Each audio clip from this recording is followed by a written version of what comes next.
지난 시간에는 삼국유사를 저술한 이련 스님이 살았던 그 시대 이런 정도, 그리고 삼국유사의 일부 얘기를 했습니다. 그런데 삼국유사가 이제 130여 항목 작은 제목들이 있는데, 그걸 뭐 지금 1시간 안에 다 얘기할 수 있는 것은 아니고 몇 가지 얘기거리들, 이런 것들을 몇 개 메모를 해뒀습니다. 근데 삼국유사의 특징은 역사적인 사실도 있고 설화도 꽤 많이 들어있습니다. 지난 시간에 잠시 얘기했는데, 삼국유사의 가장 큰 특징은 설화적인 역사, 설화 얘기거리가 꽤 많이 들어있다라고 하는 것이 하나의 특징입니다. 근데 그 얘기 자체는 역사가 아니래도 그것이 우리들한테 이렇게 상징적으로 설명해 주는 것이 꽤 많습니다. 그런 의미도 있고, 그리고 또 삼국유사에는 단순히 불교사만 기록한 것이 아니라 일반 역사에 대해서도 한 반 정도 기록을 하고, 그 다음에 나머지는 불교사 얘기를 기록을 했습니다. 그런데 그 불교사 얘기도 이련 스님이 처음부터 이걸 체계적으로 삼국유사를 하나의 불교사로 쓰려고 했던 것은 아닙니다. 제목 자체가 유사라고 하는 말 자체는 무슨 말이냐면, 정사 기록에서 빠져있는 여러 기록들을 마치 이삭 줍듯이, 여러분들 농사 다 거두고 난 뒤에 이렇게 떨어진 거 이삭 줍듯이 이런 걸 해서 보충한다는 뜻이 있습니다. 아무튼 그러나 지금 우리 입장에서 볼 때는 지금 없어지는 얘기들을 필름이라도 이렇게 발견할 수 있고 우리한테 전해주기 때문에 대단히 소중한 겁니다. 그래서 오늘은 뭐 재미나는 얘기도 있고 심각한 얘기도 있고 뭐 짤막짤막하게 몇 개 메모를 했는데, 그런 얘기들을 좀 할까 합니다. 제가 처음에는, 그리고 이것도 제목도 앞에 무작위로 이렇게 툭툭 갖다 놓은 겁니다. 여러분 요즘 와서 웃음이 우리한테 약이다. 그래서 웃는 것을 주로 하는 클럽을 만들어가지고 괜히 실없이 하하하 웃고 이러는데, 이게 웃음이 확실히 건강에 좋다는 얘기인데, 여러분들 신문왕 때가 언제냐면 문무왕 다음이 신문왕이거든요. 그러니까 삼국 통일이 이루어진 바로 직후입니다.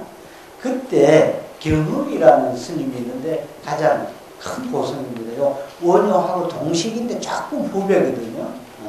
원효님이 이제 돌아갔대 아닙니까? 그런데 이 경흥 스님은 원래 백제 출신의 고성입니다.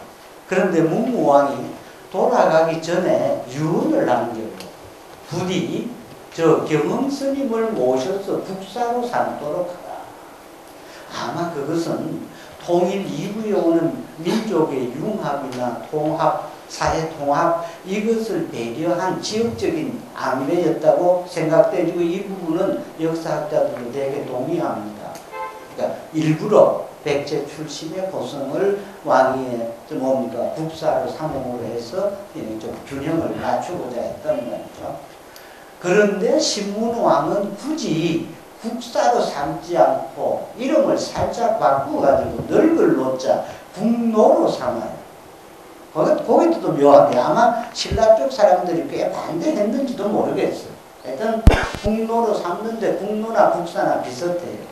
그런데 이분이 저서가 한 40종이나 되고 유식학자로서 원효 다음에 원효 동시기에 살던 사람으로는 유명한 고성이에요. 그런데 이제 국사가 됐으니까 궁중에 출입을 해요. 화려한 말을 안장을 갖춰가지고 궁중에 출입을 하고 그러는데, 어떻게 문제가 생겼냐면 이 사람이 완전히 우울증에 걸렸어. 일이 복잡했던, 통일 직후니까 아마 복잡했던 거. 그때 한 여성이 찾아와요. 스님을 좀 뵙겠다고. 그런데 시자가 그를 안내했는데 여성이 우리 경흥 스님에게 말을 해요. 지금 스님이 병이 든 것은 근심과 가로로 인해서 생긴 것이니까 약으로 치료할 수 있는 게 아닙니다. 그리고는 즐겁고도 익살스러운 일을 보고 기쁘게 웃으시면 이게 나을 수 있는 병입니다. 이러고는 비구니 스님이 스님 앞에서 11가지 얼굴 모습을 드러내면서 춤을 췄는데 그것을 보는 사람들이 너무 무서워서 턱이 떨어질 지경이었다. 이게 너무 많이 웃으면 턱이 툭 내려앉거든요. 턱이 내려앉으면 이거 치과로 가야 됩니다. 이거. 그러니까 그런 지경이었는데 병이 선뜻 나았다. 이런 얘기입니다. 아주 짤막한 얘기입니다.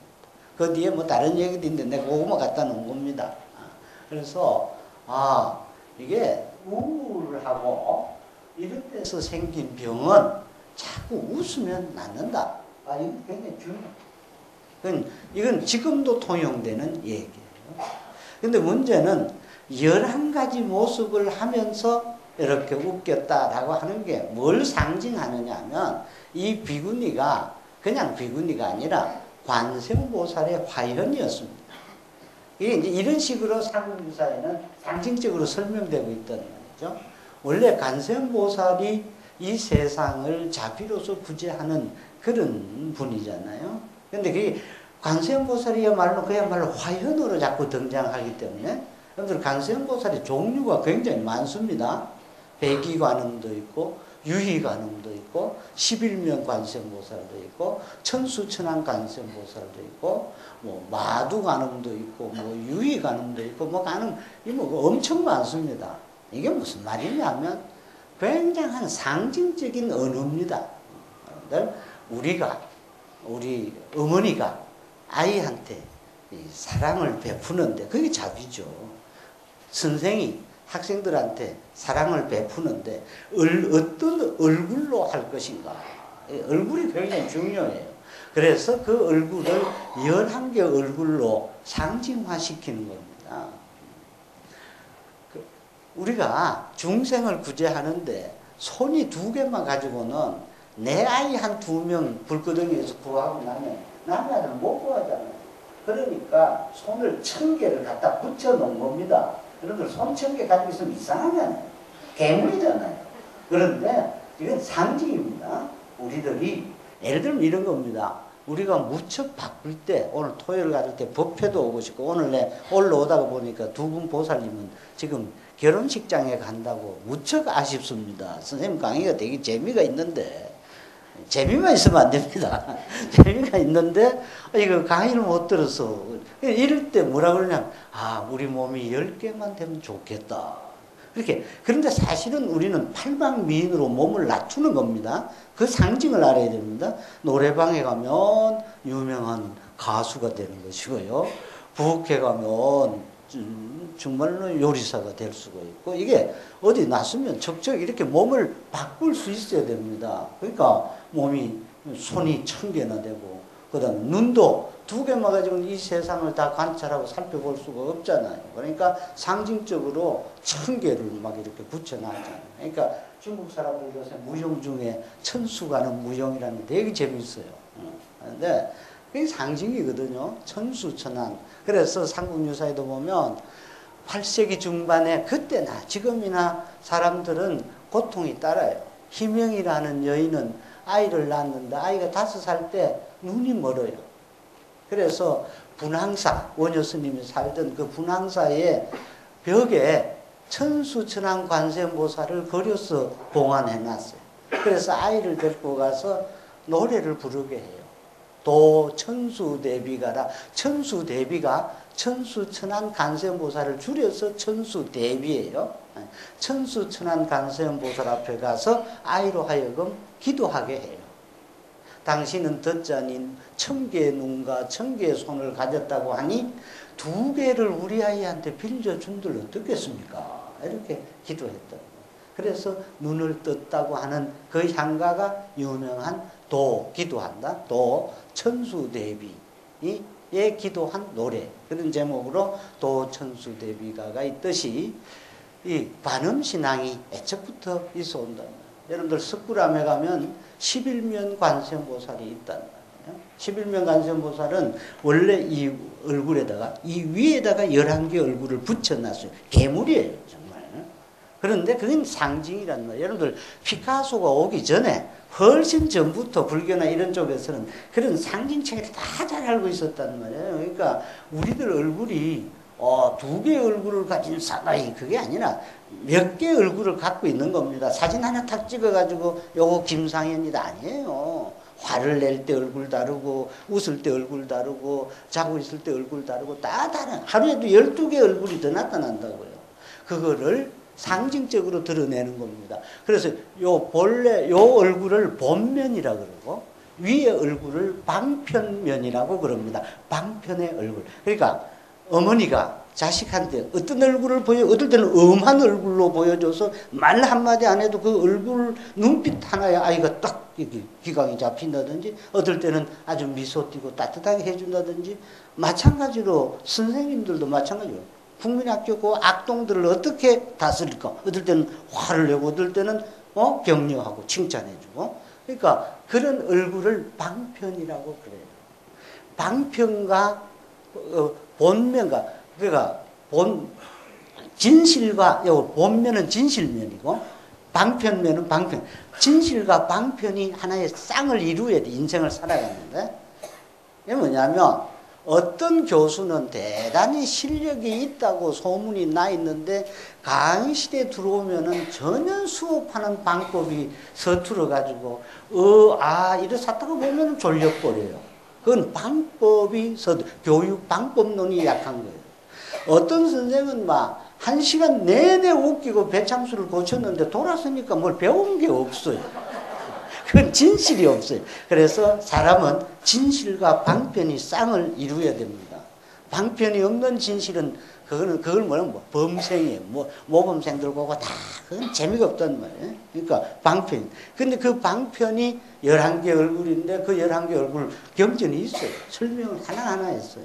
그래서 화를 내는 얼굴, 흰 이를 드러내놓고 적극적으로 웃는 얼굴, 아주 그냥 미소만 띄는 얼굴, 왜 그렇게 하는지에 대해서 설명을 다 하고 있는데 그게 11면 관세음보살.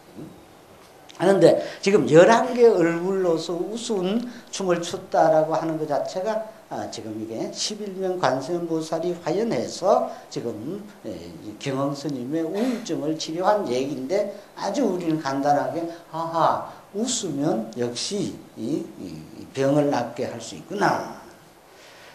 불교가 들어와서 우리들 인생관을 크게 바꿔놨는데 그런 중에도 불교가 권했던 것 중에 하나가 이 세상을 건너가는 중요한 다리가 있는데 이 세상은 그야말로 고통의 바다일 수도 있고 근데 이것을 스무스하게 건너가는 방법이 정진하라. 노력 없이는 이 세상은 어느 누구도 건너갈 수가 없다. 건강도 경제도 공부도 노력 없이는 그게 정진이죠. 그래도 저는 조금 자랑할 수 있는 것은 그래도 게을하지는 않았다.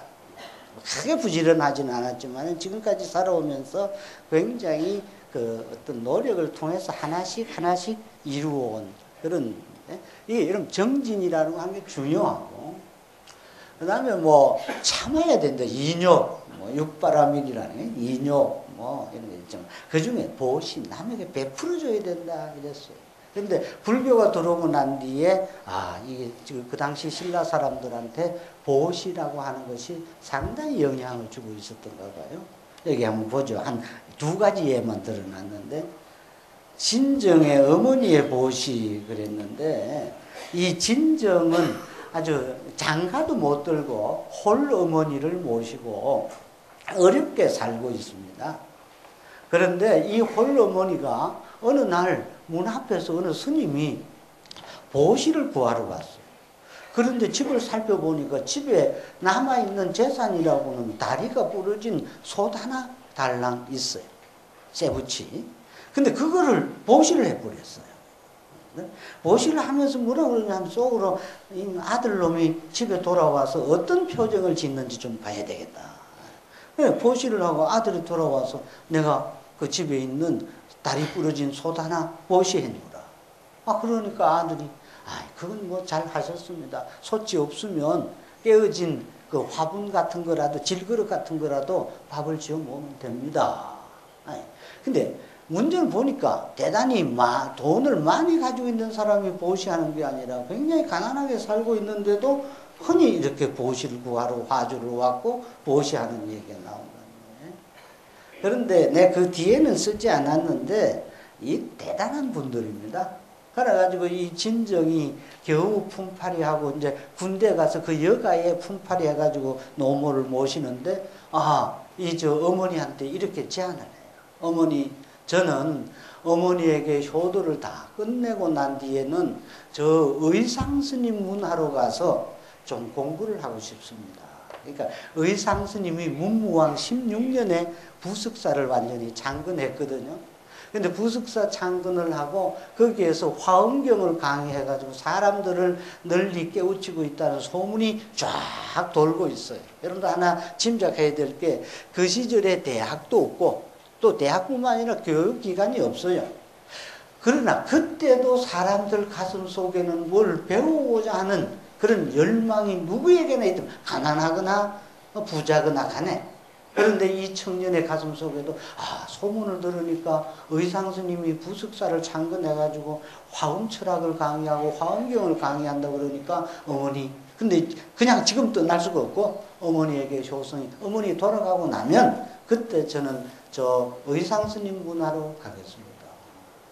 그런데 그 말이 떨어지자마자 이 노파, 이 어머니가 진리를 얻어듣는 것은 너무 어렵고 세월은 너무 빠르다. 그러니 네가 나에게 효성을 다 바치고 난다면 이미 때가 늦을 것이다. 네가 내 옆에서 풍성한 음식으로 대접하고 공양한다고 해서 그것을 어찌 효도라고 할 수 있겠느냐. 너는 오늘 이 길로 떠나도록 하라. 이 놀라운 일입니다. 이놈은 네가 나를 버려두고 어떻게 떠나, 이런 일은 아닙니다. 지금 이 어머니가 지금 떠나도록 하라. 그러니까 떠나지 못합니다. 효성이 지극한 진정이 어떻게 홀로 어머니를 남겨두고 제가 떠난단 말입니까? 그런데 어머니가 아주 대단히 단호하게 무슨 소리냐? 네가 내가 네 앞길을 가로막고 있다면 나는 훗날 지옥에 떨어질지 모르지만 네가 가서 진리를 얻어듣고 깨달음을 얻었다는 소문이 들리면 그때 나는 얼마나 행복하겠느냐. 이 길로 떠나도록 하라. 그래서 실갱이를 하다가 집에 있는 곡식 자루를 기울여가 톨톨 털어서 밥을 짓습니다. 그리고는 네가 한 뭉치는 지금 내 보는 앞에서 먹고 나머지 6뭉치는 지금 싸가지고 그 길로 떠나도록 하라. 이렇게. 그러니까 어머니 성화가 아주 대단히 단호하니까 눈물을 흘리면서 지금 홀로 어머니를 남겨두고 떠나는 것도 또한 부려거늘 어머님이 드실 양식까지 틀어서 간다면 하늘이 용서할 수 있겠습니까? 하면서 울면서 떠납니다. 그래서 부석사에 가서 열심히 공부를 해서 진정스님은 의상스님의 10대 제자 중에 한 명이 됩니다. 3년이 됐습니다. 어머니는 문전글식하고 목숨을 부지했습니다. 그런데 3년 만에 부음이 들렸습니다. 돌아가셨다는 부음이 들려서 진정이 어머니를 위해서 일주일 동안 참선에 들었다가 깨어나서 자기 스승 의상스님에게 이 얘기를 전합니다. 그러니까 의상스님이 그 어머니, 훌륭한 어머니를 위해서 이제 좋다. 그러면 여러분들 저 풍기에 가시면 풍기에 가면 풍기에서 비로사 가는 그 입구가 아주 좁은 골짜기인데 거기에 송곳골이에요. 지금 송곳골이에요. 그래서 한자로 쓰면 추동, 송곳주자 좁은 골짜기에다가 집을 새로 지어요. 깨끗한 건물을 새로 지어가 이제 기록에는 3,000명 제자라고 해요. 그거는 이제 대단히 많은 숫자라는 뜻인데 많은 숫자의 제자들을 끌고 가서 그 어머니를 위해서 90일 동안 화엄경을 강의합니다. 그런데 우리 지금 49제 모실 때 스님 모셔서 법문 한 30분, 1시간 하잖아요.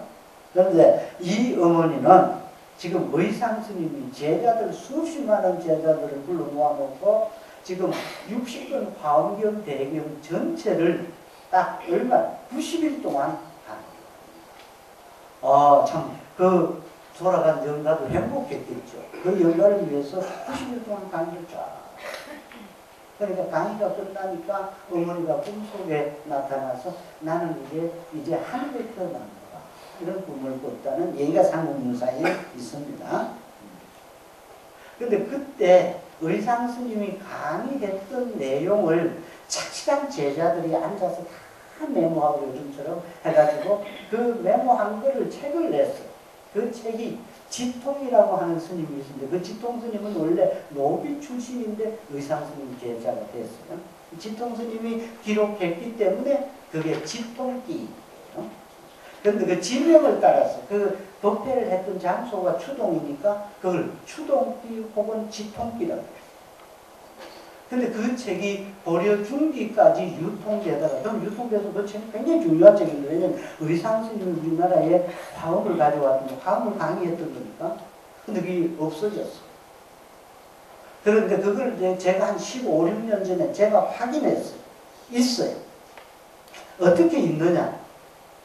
일본에 또 건너다 보니까, 일본에는 옛날 고려로부터 중세에 거쳐서 이렇게 오면서 화엄경 문답이라는 책이 하나 전해지는데, 화엄경에 대한 문답이에요. 160 문답이 있어요.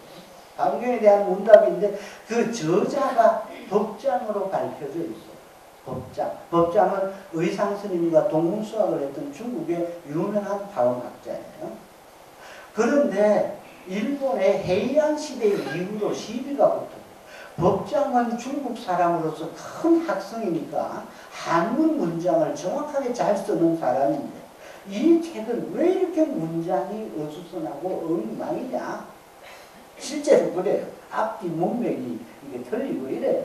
그래서 시비가 붙어 여러 차례 이렇게 와서 최근까지도 시비가 붙어 이건 어떤 학자는 유명한 일본의 가마다 시게오 같은 동경대 학자는 이것은 법장이 젊은 날 썼기 때문에 그럴 것이다 뭐 등등. 그러다가 한 15, 16년 전에 지금도 내가 친하게 지내는데 이시고세이라고 하는 아주 젊은 화엄학자가 그렇지 않고 이것은 다만은 신라에서 된 것 같다. 신라에서 된 것 같다까지만 쓰고 바로 그 책이다고는 못 써요. 근데 내가 그 논문을 딱 보고 집에 돌아와서 그날 저녁에 이거는 바로 그 책이다. 왜 내가 그걸 단정적으로 말했느냐 하면 아까 말씀드린 그 지통기 그 추동기가 없어지기 전에 여러 군데 인용이 돼 있어요. 그러니까 균여 저서 속에 그 지통기가 한 10차례 그 인용돼 있는 걸 제가 하나 아까워서 그 인용된 부분을 쏙 뽑아가지고 딱 정리해 가지고 있었거든요. 그래서 지금 화엄경 문답하고 차근차근 맞춰보니까 5페이지도 같고 예를 들어 17페이지도 같고 63페이지도 같고 99페이지도 같은 거 아닙니까? 같은 거. 그래서 한 15, 16년 전에 이제 그걸 하고 올 봄에 3월 달에 국제학술회의를 해서 자꾸 망설이지 마라. 이거 틀림없다. 자신감, 일본 사람은 자꾸 주저주저. 그러니까 아무도 이의 달지 않고 그 책을 찾았습니다. 그러니까 상문사에 지금 진정스님 얘기도 짤막하게. 그 다음에 여러분 지난 시간에 잠시 얘기했었는데 이 석굴암과 불국사를 창건했던 김대성은 실제로 살았던 생존, 역사적인 생존의 시기는 분명히 8세기 중반의 역사 인물입니다. 이분 자신이 아버지가 재상이고 그리고 이분이 재상을 지내고 4년 이상 그리고 굉장히 뛰어났던 인물인데 그런데 이분이 중심이 돼서 석굴암과 불국사를 창건했습니다. 그런데 상국유사에는 어떤 얘기냐면 이분의 전생담이 들어있습니다. 전생담. 근데 솔직히 말하면 이 부분들을 여러분들 이 불교가 참 이게 지배 불교가 이런 영향을 받아가 상국유사도 뭐 온갖 탄생이나 전생이나 이런 게 있지만 그것은 너무 설화적이고요. 불교에서는 사실은 영혼이 살아서 이렇게 저렇게 우주에 간다는 얘기는 부처님은 그런 거는 옛날 중국 인도 사람들 얘기지 그런 얘기는 있지 않습니다. 예를 들어서 부처님의 전생담이 자하타카라고 해서 책이 하나입니다. 그죠? 근데 그건 전생담은 뭐냐?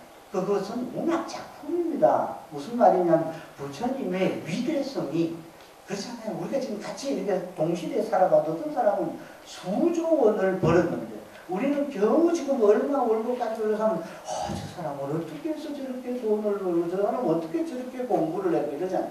그럴 때 그 밑에서 그 사람이 전생에 부처님도 어떻게 저렇게 되죠? 그 전생에 이런 공덕을 닦았어라고 하는 얘기는 이제 만들어진 문학 작품입니다. 가정을 분명히 해야 되는데 그러니까 마찬가지로 자, 석굴암 불국사가 척되고 나서 사람들 눈에 저 대단한 작품이다. 저거 누가 만들었냐? 김대성이 주도했다.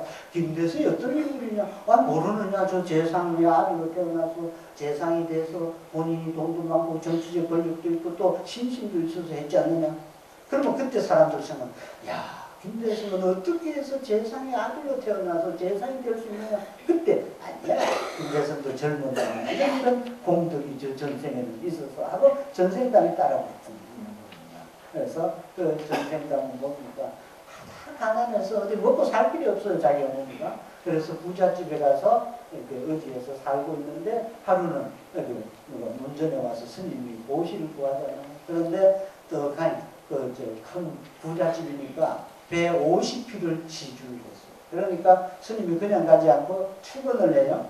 신도께서는 지금 보시를 좋아하시니까 하나를 줘서 10,000배를 얻을 것이며 그리고 수명 장수할 것입니다. 하고 출근을 했습니다. 그 얘기를 듣고 있던 김대성, 어린 김대성도 바로 어머니한테 쫓아 들어가서 어머니 하나를 줘서 10,000배를 얻을 수 있다고 그럽니다. 우리도 보시합시다. 그래서 가난한 사람들이 보시한다는 얘기. 이런 얘기들이 삼국유사에는 도처에 있습니다. 여러분들, 제가, 요새, 파리어 경전들이 많이 번역이 되어 있는데, 그 책 하나 읽고 경전을 읽어내리라다가, 3번, 2페이지에 3번에, 앙쿠따라 니까야 중에 두 바라문에 관한 짤막한 얘기가 있었어요.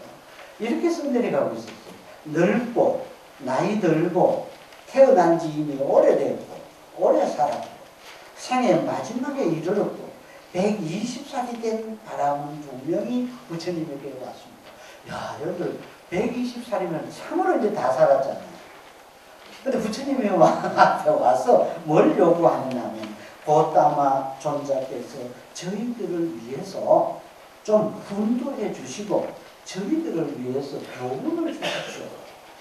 근데 여기까지 읽고 제 머릿속에 맹맹 도는 게 그 밑에 줄 안 읽고 야 120살 다 살았고 다 산 사람들한테 부처님은 뭐라고 가르쳐 주실까 궁금했어요. 그런데 그 다음 부처님 말씀이 아주 감동적이었어요. 집이 불탈 때 가져 나온 소유물과 타지 않은 것 그것은 집 주인에게 크게 쓸모가 있듯이 그와 같이 세상이 늙음과 죽음이 불탈 때 보시로서 자신을 지켜라. 이미 보시한 것은 잘 지키는 것이고 이 생에서 몸과 말과 마음을 자제하고 살면서 공덕을 지은 것 그것이 죽을 때 그에게 행복을 가져오리라. 근데 120살이나 살고 마지막 다 산 사람한테 지금 부처님이 딱 마지막 슬퍼 뭘 이르다니까 보시야. 보시야말로 그대를 지키는 것이다. 이건 정말 공공 생각할 일입니다. 불타는 집에서 끄집어내온 귀중한 물건들이 소중한 그 되듯이 여러분들 120살 돼서 죽으면 다 불타버리는 겁니다. 그러니까 어디로 가져갈 겁니까? 그러니까 보시하라는 겁니다. 이걸 보면 이게 불교 쪽에서 이런 가르침들이 이게 삼국지 때부터 상당한 영향을 줘서 했을 겁니다. 여러분들, 우리 흔히 꿈보다 해몽이다. 해몽을 잘해야 됩니다. 이거는 지혜로운 사람은 해몽을 잘하는데, 이런 얘기가, 이게 지금 왕위를 놓고, 이게 왕의 자리가 왔다 갔다 하는 꿈 해몽이 있습니다. 보십시오. 김경신이라는 사람은 나중에 원성왕이 되는 사람입니다. 근데 왕이 되기 전에 김경신이 꿈 얘기를 합니다. 어느 날 꿈을 꿨어요. 김주원이 상제가 되고 김경신이 차지. 그런데 정치적으로 이 사람들은 아직은 왕이 아니고 김주원이라는 사람이 제일 높은 재상이고 그 밑에 단계에 있는 사람이 김경신이에요. 그런데 김경신이 꿈을 꿨습니다. 어느 날 그는 복부를 모자를 벗은 채 흰 옷을 갓을 쓰고 12현금 12가야금 12현금을 들고 정관사 우물 속으로 들어가는 꿈을 꿨어요. 이상한 꿈이었어요. 꿈에서 깨어나자마자 김경신은 사람을 시켜서 점을 쳤습니다. 이게 무슨 꿈이냐? 그러니까 점쟁이가 이렇게 해몽을 하기를 복부를 벗은 것은 관직에서 떠날 징조고 12현금을 든 것은 칼을 쓰게 될 징조. 맨날 현금을 받을 때 이렇게 칼 쓰잖아요. 이렇게 칼을 쓰게 될 징조며 우물 속으로 들어간 것은 옥에 갇힐 징조입니다. 아주 고약하게 해몽을 했어요. 그러니 막 김경신이 까무라치는 겁니다. 이 큰일 났다. 그러니까 막 문을 닫아 그러고는 밖에도 안 나갑니다. 밖에도. 이 말을 듣고 매우 근심해서 문을 닫고 집 밖으로 나가지 않았습니다. 그때 아참 여삼이라고 하는 사람이 와서 좀 뵙겠습니다. 그런데 처음에 안 만나요. 김경진은 병을 핑계대고 나는 지금 몸이 이중해서 못 만나겠죠. 여삼이 다시 또 청하니까 그럼 살짝 만나. 여삼이 묻습니다. 공이 근심하는 게 뭐 때문에 그렇게 근심을 하겠습니까? 경신이 꿈을 꾸고 점쳤던 얘기를 자세히 말하니까 아차는 일어나서 절을 떡하면서 그것은 좋은 꿈입니다. 좋은 꿈. 공이 만일 왕위에 올라서 저를 저버리지 않으신다면 공을 위해서 내가 꿈을 다시 해몽해 보겠습니다.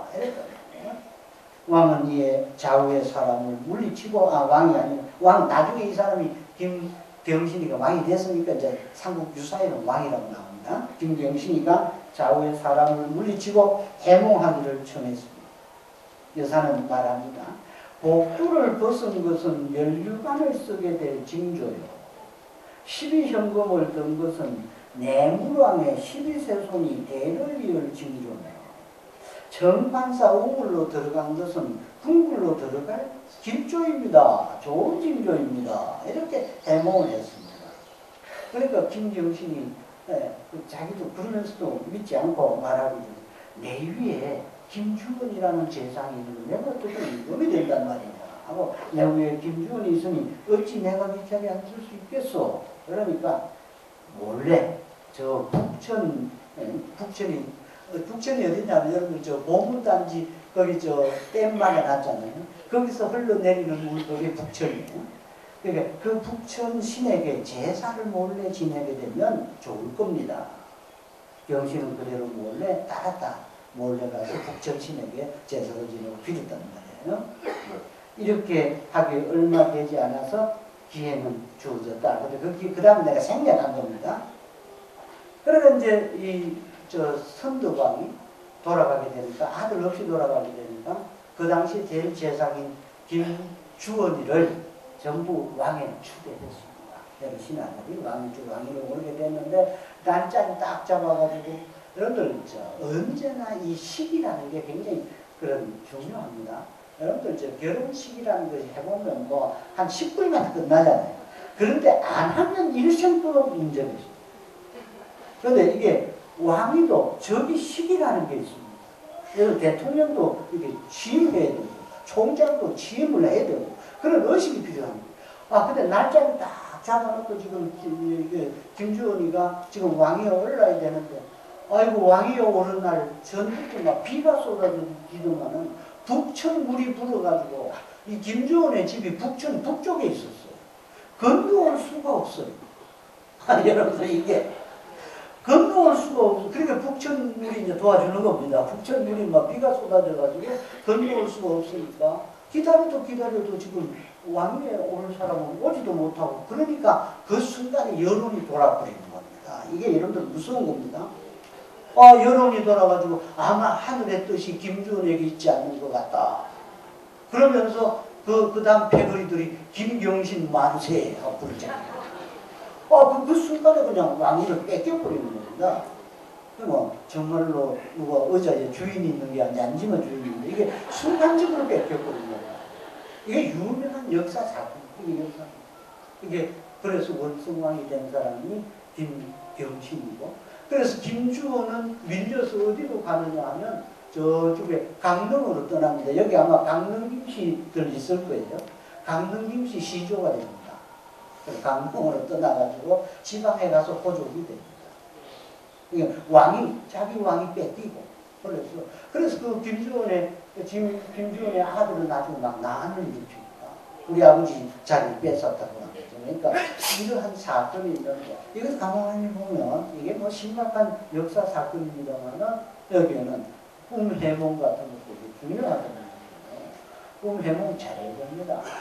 예를 들면 여러분들 신라 3명의 화랑이 금강산으로 여행을 떠나려고 그러는데 지금 해성이 나타났어요. 해성은 대단히 불길하게 널린 얘기예요. 그래서 걱정을 하고 있으니까 융청이라는 이 신라 진평왕 이 상공유사 얘기예요. 융청이라는 스님이 뭐 걱정할 거 없다. 그러면서 향가를 하나 지어 불렀어요. 그 향가 내용이 그래요. 지금 하늘에 해성이 나타나서 뭐 불길해가지고 뭐 전쟁이 있을 것 같고 이런 불안해서 뭐 뚫을 들고 있는데 무슨 소리냐? 3명의 화랑이 금강산으로 여행을 떠나려고 하니까 하늘에 있는 별마저 땅에 내려와서 그들이 가는 길을 썰어주려고 왔노라. 그들이 가는 앞길을 썰어주려고. 왜? 이게 지금 해성이라는 게 이게 꼬리를 물고 불을 이렇게 하면 그게 마치 빗자루 모양처럼 이렇게 온단 말이에요. 그러니까 그걸 형용해봐. 그게 뭐냐면 해성이 왔다라고 하는 것은 흔히 해성은 불길한 징조로 해석되어졌던 겁니다. 그런데 융천 스님은 아니야. 그 해성이 왜 왔느냐? 자네들이 금강산 가려고 그대들이 가는 길을 깨끗이 쓸어주기 위해서 왔노라 하고 지어부른 향가가 그게 융천의 해성가 아닙니까? 그러니까 해성도 사라지고 금강산이, 그러니까 해몽을 잘하는 일이 굉장히 리다는 그 후배들이나 제자들이나 할 때 그런 해몽을 적극적으로 잘 해줘야 될 겁니다. 그 다음에 여러분들 아까 당군신화야말로 이제 이게 상국유사에 제일 먼저 수록이 됩니다. 그런데 하늘에 있는 그러니까 우리는 이제 천손이라는 의식이 있는데 하늘에 있는 환인이 이제 이쪽에 이쪽 세상을 내려다보면서 그래서 3일 태백에 내려와서 근데 흔히 외국의 여러 신하들이나 이런 것들을 보면 뭐 정복하고 뭐 이렇게 뺏고 이런 얘기들인데 지금 무슨 생각을 하냐면 늘 인간을 이롭게 하고자 했어요. 그것이 홍익인간 아닙니까? 그러니까 그 당군 신화의 그 신화의 이념 속에는 우리들의 한민족의 꿈 속에는 두루 여러 사람들을 괴롭히고 나쁘게 하고 이런 게 아니라 두루 여러 사람들을 이익되게 하고 도와주고자 하는 그런 생각을 갖고 이 세상에 와서 이제 당군 왕국이 되는 얘기. 이게 홍익인간. 그 홍익인간과 비슷한 용어가 불교 쪽에서는 그게 요익 중생들을 늘 이롭게 한다 하는 얘기인데 그래서 불교하고 상당히 관련이 있습니다만은 그런 얘기들이고 여러분들 요익 중생의 그 밑에 사부에 좀 생략하고요. 요익 중생과 관련해서 원광이 상기산에 있을 때 신이 말합니다. 상기산에서 혼자서 열심히 수행하고 있는데 신이 나서 말하기를 법사가 이곳에만 계시면 비록 자기 자신을 이롭게 하는 행위는 있을 것이지만 자리의 행위, 여러분 불교는 자리와 이탑입니다. 그죠? 자기를 충실하게 하고 자기를 수행하는 자리고 당신이 삶 속에서 이렇게 열심히 수행하는 것은 자리의 행위는 있을 것이지만 남을 이롭게 하는 행위는 없을 것입니다. 이타의 공은 없습니다. 당신이 혼자서 삶 속에서 여러 가지 왜 해결이 됩니까? 왜 중국에 가서 불법을 취해와서 이 나라의 혼미한 중생을 지도하지 않습니까? 신이 이렇게 말합니다. 당신이 혼자서 수행해가지고 왜 자리만 가지고 되겠느냐? 정말로 이타하는 공덕을 쌓아야 된다.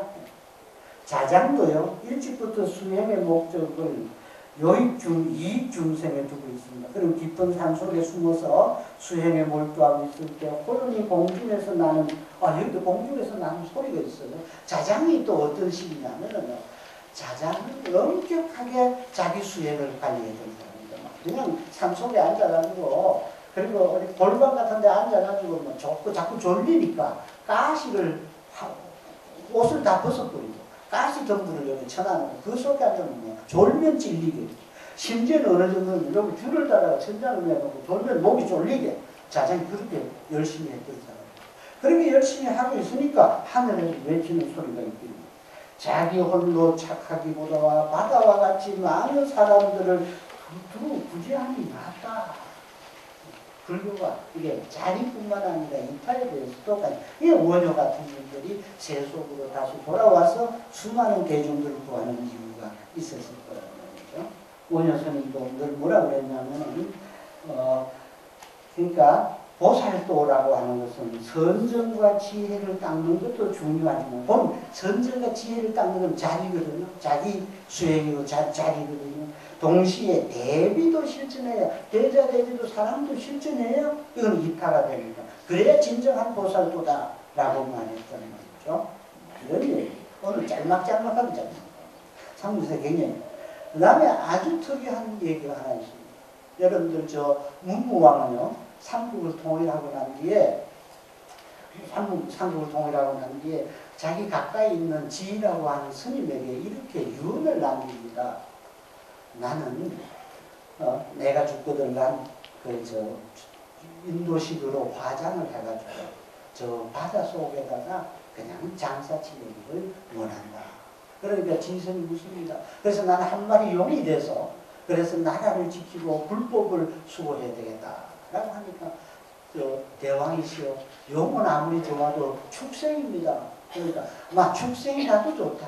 나는 한 마리 용이 돼서 불법을 숭상하고 그리고 나라를 지켜야 되겠다 하고 정말로 한 마리 용이 되기를 꿈꿉니다. 그래서 실제로 문무왕은 처음으로 화장을 합니다. 불교 시기에 의해서 화장을 합니다. 여러분들 경주에 가면 큰 능들이 있잖아요. 큰 능들을 쓰고 화장하지 않았는데 이제 불교식으로 들어와서 이제 화장을 합니다. 화장하고 난 뒤에 장례를 치른 곳이 오늘날 말하는 대왕암 그쪽입니다. 이제 거기에는 이제 문제가 하나가 있습니다. 그게 이제 자꾸 어떤 분들은 그것이 해중의 능이다. 거기에 이 문무왕의 능을 조성했다. 그 돌을 파내고 아닙니다. 아니고 그것은 거기다가 여러분 화장을 하게 되면 두 가지 장례법이 있습니다. 지금도 하나는 상골하는 방법이 있고 하나는 장골하는 방법이 있습니다. 두 가지 다 역사적으로 행행해 왔었습니다. 뼈를 완전히 갈아서 흩어뿌리는 방법이 있는가 하면은 고로라고 도자기 같은 데 넣어가지고 땅에 묻는 방법이 있었습니다. 그런데 왜 내가 아니라고 단정적으로 말하느냐 하면 경주 박물관에 가면 문무왕 비편이 있습니다. 완전하지 않고 비편이 있는데 비에 끝에 명에 딱 그 글자가 이렇게 나옵니다. 뼈를 가루내서 둥골세신 할 때 뼈를 가루내서 큰 고래가 놓이는 바다에 거기까지만 나오고 문장이 끊어졌습니다. 그러나 저는 그것은 굉장히 중요하다. 왜냐하면 뼈를 가루내는 것은 상골하기 위한 작업입니다. 뼈를 가루내지 않고 장골할 때는 그냥 그렇게 장골을 하죠. 그래서 여러 가지 이유가 있는데 그 문제는 접어두고 일단 거기 이제 문무왕 장례를 거기 치르지만 그것이 굉장히 기념할 장소가 돼서 그것을 대왕암이라고 해왔던 겁니다. 그런데 신문왕때에 어떤 일이 있게 되느냐 하면은 문무왕 다음에 신문왕 아닙니까? 개요 원년 7월 7일에 즉위를 했는데 왕이 선한 문무대왕을 위하여 동해변에 가문사를, 여러분 지금도 가면 그 가문사 절터가 남아있습니다. 가문사를 세웠습니다. 5월 1일에 세우고 해관, 바다를 지키는 관리가 박숙청이라고 하는 사람이 보고를 해옵니다. 바다 중에, 동해 중에 작은 산이 하나 가문사를 향해서 바다에서 산이 하나 떠옵니다. 여러분들, 산이 하나 파도를 따라서 큰 산이 하나 떠오고 있습니다. 그러니까 왕이 일관에게 적을 치게 합니다. 일관 김춘질에게 적을 치게 하니까 일관이 뭐라고 대답하느냐면 문무왕과 김유신 두 서인이 덕을 같이 해서 수성지고 이 왕성을 지키는 보배를 주려고 합니다. 그날 그렇게 적을 쳤단 말이에요. 그러니까 왕이 그럼 이상하다 하고 이제 행차를 왕이 직접 그 감원사를 지나서 그 이견대라는 바다가 보이는 거기까지 행차를 했어요. 그날 7일에 왕이 이견대에 행행해서 떠있는 산을 바라보고 사람을 보내서 살펴보니까 산새가 거북머리처럼 생겼고 위에는 한 줄기 대나무가 나 있는데 낮에는 대나무가 둘로 나뉘고 밤이 되면 합해서 하나가 됐다. 그날 밤 왕이 감원사에서 유숙하는데 그날 오시에 천지가 진동하더만은 7일 동안 계속되고 7일 동안 완전히 천지가 진동하고 뭐 이렇게 있다가 7일 후에 조용해졌어요. 바다가 평온해진 16일에 왕이 바다 중에 산에 들어가니까 용이 나타나서 왕에게 흙옥대를 하나 바치고 왕이 여기에 묻습니다. 산과 대나무가 합해지기도 하고 갈라지기도 하는 이유가 왜 그렇습니까? 하고 물으니까 용이 대답을 합니다. 대나무라고 하는 것은 원래 합한 연후에 소리가 나게 되므로 성왕께서 소리로서 천하를 다스릴 징조입니다. 이게 제일 중요한 키워드입니다. 훌륭한 왕은 소리로서 천하를 다스릴 징조입니다. 이 대나무로 피리를 만들어 불면 천하가 화평할 것입니다.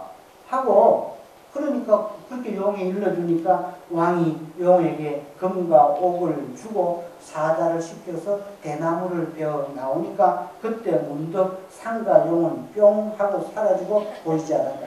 이게 삼국유사에는 뿅뿅 이렇게 많아요. 만화처럼. 이게 왜냐면 설하니까 싹 나타났다가 싹 사라졌다가 새도 말을 했다가 뭐 신발을 떨어뜨렸다가 이게 매우 상징적인 얘기들이거든요. 또 사라졌다. 이런 아주 황당한 얘기입니다. 사실 황당한 얘기 아니에요. 그런데 이거 대나무를 비워다가 피리를 떡 만들어 놓고는 뭐라고 하면 만파식전이라고 해요. 일만 만자의 파도, 일만의 세상의 파도가 고요히 잠든다. 고요히 쉰다. 이 피리 소리만 들리면. 그래서 이 피리를 불면 적병이 쳐들어오다가 물러가고 에이즈 같은 병이 유행하다가 그치고 장마가 너무 많이 지면 장마도 그치고 비가 안 오면 비가 오고 이거 도깨비 방망이처럼 엄청 중요한 피리가 하나 됐습니다. 이 피리를 만들어서 천정고 그러니까 그것도 뭐 대단히 중요한 창고에다가 보관해 준다는 이게 신라의 보물이 된다는 특이한 설화입니다. 저는 이것을 본격적으로 한 거의 30년 세월이 다 돼가는데 논문을 썼습니다. 원래 신라에는 보배가 3보가 있잖아요. 신라 3보는 황룡사 구청파, 황룡사 장육존상 불산, 그 다음에 진평왕이 하늘로 받았다고 하는 천사옥대. 재미나는 얘기 굉장히 많아요. 여러분들 지금도 이 진평왕이 어느 날 진평왕은 막 몸집이 커가지고 계단을 밟고 이게 돌로 된 계단을 밟고 가다가 막 와장창 떼어졌어요. 그때 진평왕이 말해 이 돌은 절대적으로 움직이지 말라 그대로 두도록 하라. 그게 뭡니까? 자기 몸집 크고 위대한 것을 후세 사람들한테 보이게 하기 위해서 돌을 움직이지 못하게 딱 표시해놓은 돌입니다. 그런데 북한에 가면 뭐 김일성 수령이 마셨던 뭐 앉았던 돌 여기 북한에서 박정희 대통령이 그저 자연보호 선포하는 날 올라갔던 그 돌 하나 남아있어요. 지금 그 대통령 바위라고 해요. 그러듯이 그런 바위. 그런데 진평왕은 하늘로부터 천사가 내려와가지고 이게 벨트를 옥으로 만든 데려와서 이걸 줬어요. 이게 뭐냐면 정치적인 카리스마를 상징 조작하는 겁니다. 솔직히 말하면 벨트라는 게 지금도 상징이거든요. 여러분들 나 엄마 champion 먹었어요 그럴 때 이 champion 벨트 있잖아요. 두번 세고 champion 벨트가 커지잖아요. 그거 지금 상징하듯이 옛날부터 이 관료들 조선시대도 그렇고요. 이게 왕실에서 목식이 옷하고 흉배라든지 이게 벨트가 원래 상징을 하거든요. 천사옷대 그 세 가지가 보배들. 근데 그게 다분히 불교적이에요. 그런데 통일 직후에 오니까 새로운 보배를 등장시켜요. 새로운 보배인데 이건 피리를 등장시켜요. 이것은 여기에는 공자께서는 뭐를 엄청 강조했냐면 예악 사상을 강조합니다. 예와 악을, 음악을 강조합니다. 예는 천지간의 질서입니다. 여러분들 예가 무너지면 질서가 무너집니다. 그래서 여러분들 똑같은 쌍둥이라도 먼저 태어난 것은 형이고 뭐 이래야 질서가 잡힐 거 아닙니까? 예고. 악은 천지간에 조합니다. 왜? 음악이라고 하는 것이 원래 강약, 보조, 장단 이것이 하나의 하모니를 이루어가는 것이기 때문에 음악이 공자께서도 엄청 강조했던 부분입니다. 이것은 공자께서만 강조한 게 아니라 음악이 갖고 있는 이 조화가 곧 평화입니다. 그래서 이 부분은 서양도 그렇고 그래서 서양에서도 예전부터 하프라든지 중요한 악기들은 신의 선물로 그리고 지금도 음악이야말로 가장 신에 가까이 빨리 갈 수 있는 게 음악입니다. 여러분들 이 음악하는 분들 계시 이 합창이라든지 이게 굉장히 중요한 게 그런 겁니다. 옛날 무속신앙에서도 음악을 빼면 이건 안 됩니다. 지금도 이게 법당에서 영문가락이나 이게 범패나 이런 게 없으면 교회에 찬송가 빠지면 안고 빠지는 겁니다. 음악이 굉장히 중요한 구실을 합니다. 그것을 애적의 사람들이 잘 알았던 겁니다. 그래서 이 음악이 갖고 있는 상징, 근데 이걸 정치적으로 말하면 유가적인 예학사상을 받아들이고자 하는 위대한 소리는 소리로서 천하를 다스린다는 거거든요. 그래서 얘기 악기 표지라고 하는데 보면 굉장히 음악에 대한 얘기를 많이 합니다.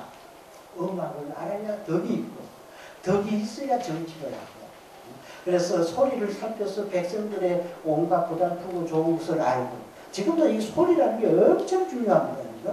소리라고 하는 게 중요해서 우리가 누구한테 영향을 받았다라고 할 때 영은 이미지란 말이에요. 직접 모습을 어떤 산이라든지 바다라든지 잘생겼다든지 못생겼다든지 향은 소리란 말이에요. 근데 우리가 5가지 감각을 통해서 다 받아들인 그 중에서도 소리와 어떤 형상이 중요하기 때문에 영향을 받았다. 소리와 보는 것이 굉장히 눈과 귀로 듣는 것이 굉장히 중요하다는데 왜 음악의 중요성을 대단히 일깨워놓고 있는 것이 이 만파식적 설화입니다. 시간이 별로 없어서 그냥 넘어가겠습니다. 여러분 우럭 있죠? 우럭 같은 사람들 그 당시에 그 굉장한 음악가인데 뭐라고 설명하느냐 가야금 12곡을 지었잖아요.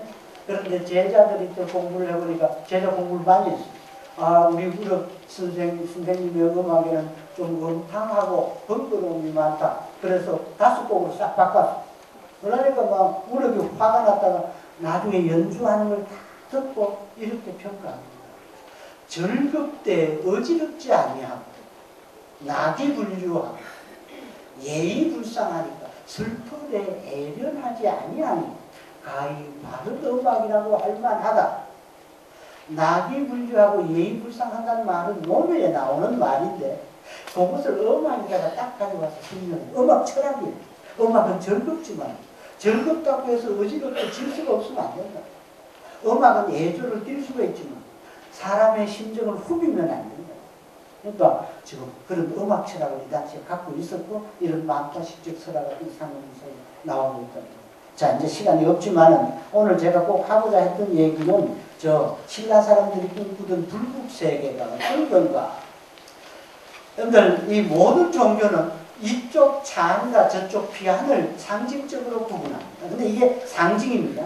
근데 이게 고정불변의 어떤 한 공간으로 설정해 놓기 때문에 사람들은 자꾸만 그 언어의 늪에 빠져버리는 겁니다. 천당이나 천당, 극락이나 극락 이렇게 어떤 공간을 설정하는 어떤 찬과 피안을 설정을 합니다. 이상세계와 이 사바세계를 설정하고 그 이상세계를 불교에서는 불국이라고 부처님의 나라라고 말합니다.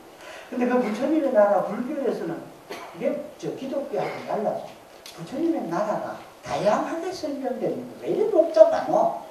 엄마 일요일날 성경 하나 달랑 손에 들고 가면 될 텐데 부처님은 49점이나 설법해놔가지고 막 경전도 막 대장경 다 짊어지고 다닐 수도 없고 엄청 많잖아요. 거기다가 막 이상세계 불국도고 막 극락세계 하나만 더 족할 텐데 극락세계만 설명하는 게 아니라 뭐 온갖 불국세계를 또 설명하고 있다. 근데 왜 그러냐? 사람이 여기 지금 한 100명 다 다르잖아요. 어떤 사람은 점심때 짬뽕 먹고 싶고 어떤 사람은 짜장면 먹고 싶고 다 다르답니다. 그러니까 일률적으로 설명하지 않았어요. 정토신앙에 얘기하는 사람도 극락세계. 그러니까 지난 시간에도 얘기했지 사람들은 자꾸 극락세계를 가지고 지금 여기 상가 하나 인용해놨죠. 유명한 원왕생가. 왕생 극락세계에 가서 태어나고 그렇게 된 달님이시여 이제 서방까지 가셨어요.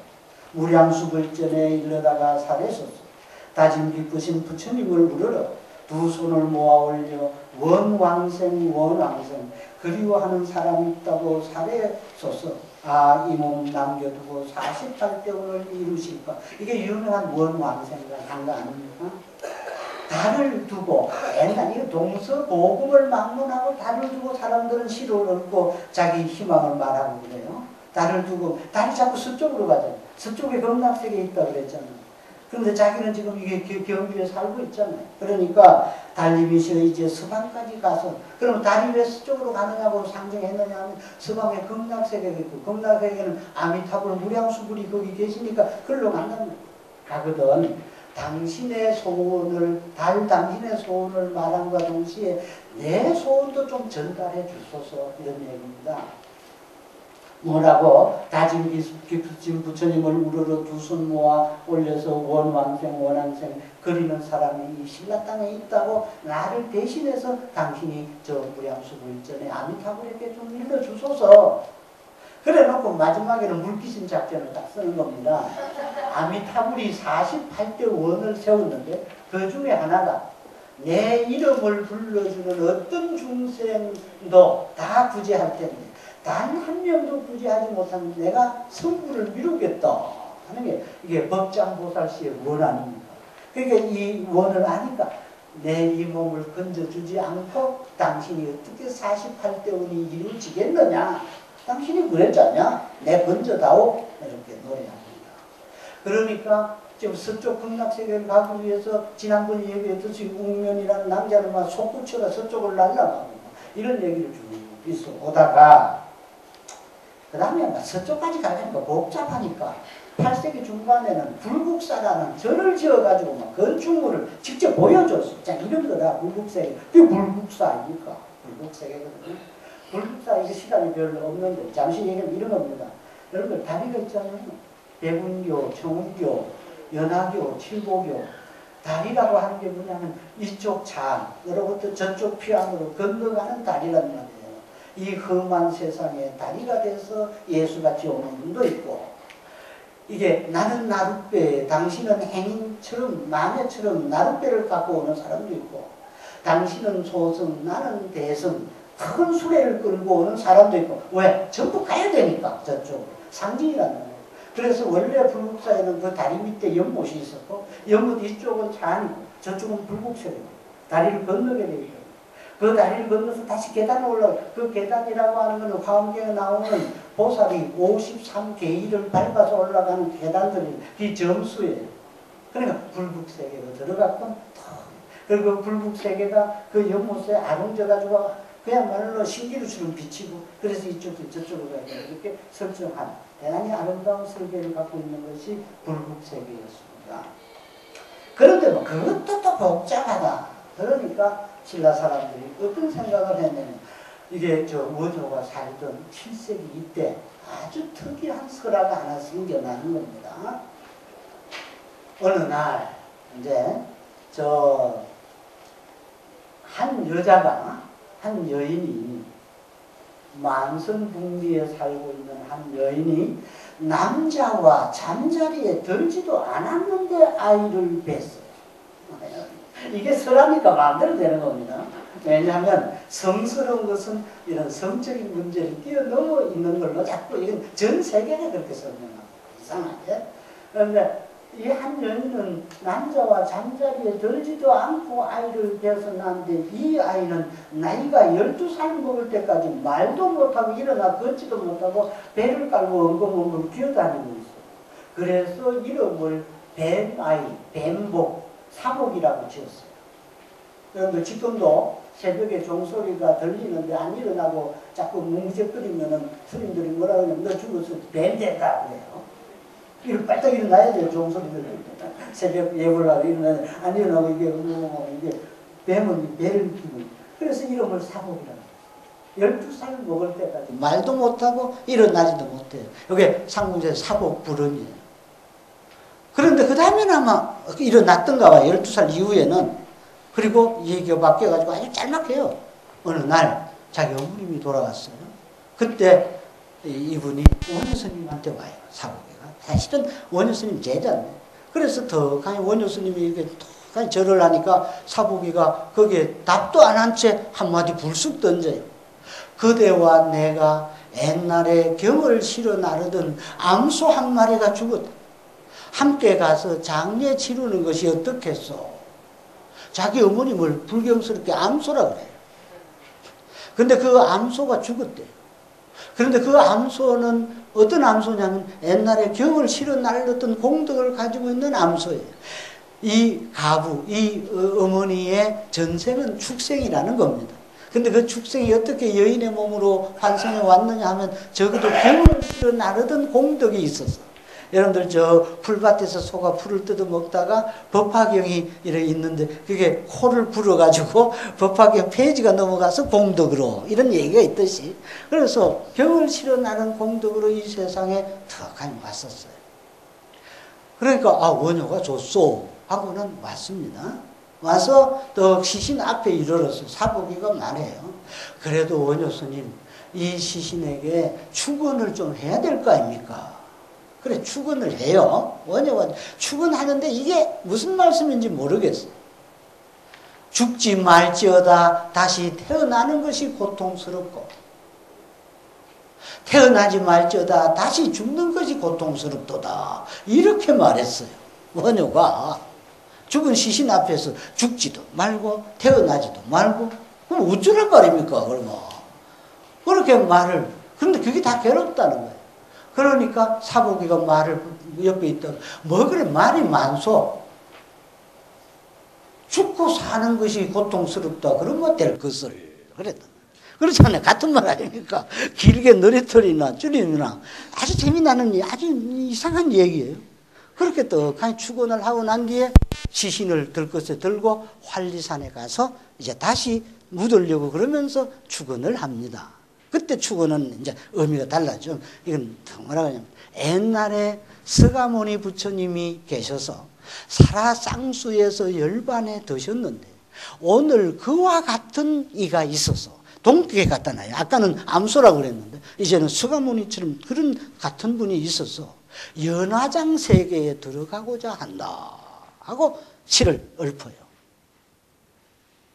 그러면서 또 옆에서 뭐라고 하냐면 지혜의 호랑이를 아까는 암소라고 했던 호랑이라고 그래요.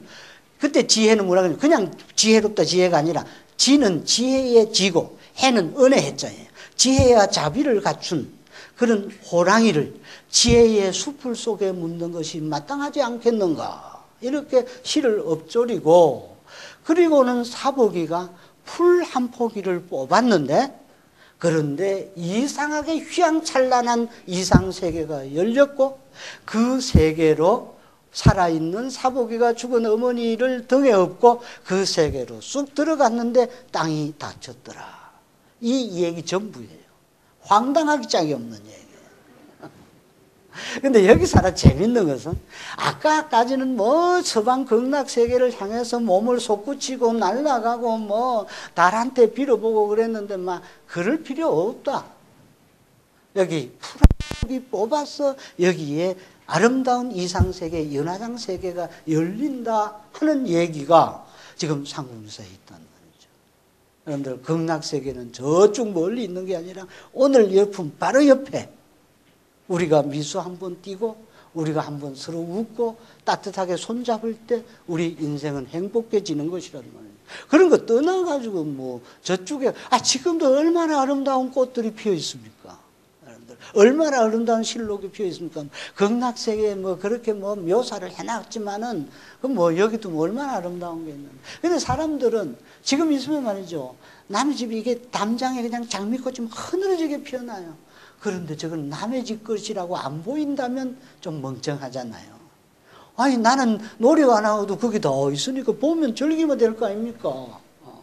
그런데 딱 자기 집 그거 꺾어다가 자기 집 화병에 자기 책상에 딱 꽂아놓으면 자기 거라고 착각한다면 너무 좁잖아요. 그러니까 흐느러져 있는 꽃들을 보고 신라사는 이건 화음적인 생각은 아까 여러분들 시간이 없지만 죽지 말라 태어나는 것이 고통스럽고 또 태어나지 말라 죽는 것이고 그걸 줄이면 생사가 고통스럽다. 그럼 생사라는 단어 하나 왔죠? 하나입니까? 그걸 늘어뜨리면 생으로부터 사에 이르는 12연기인데 줄이면 생사입니다. 그런데 그 아름다운 연화장 세계로 가는 것을 열반이라고 그럽니다. 그런데 여러분들 법성계에서는 생사열반상공화 그랬죠. 생사라는 하나의 단어입니다. 아까 그 원효가 있던 게 상당히 고도의 화음 철학이 농축돼 가지고 이런 설화를 만들었는데 사실 이제 조금 전에 말씀드린 이 사복설화는요 굉장히 고도의 설화입니다. 고도의 화음 철학이 여기 응축되어 있어서 그걸 제가 열심히 풀어서 지금도 나는 그 논문은 아주 잘 썼다고 생각하는 논문인데 이게 왜냐하면은 예를 들어 서정수 같은 시인도 시를 읊을 때 뱀 한 마리가 사르르 구멍 속으로 그런 정도가 아닙니다. 이게 사복이 얘기는요.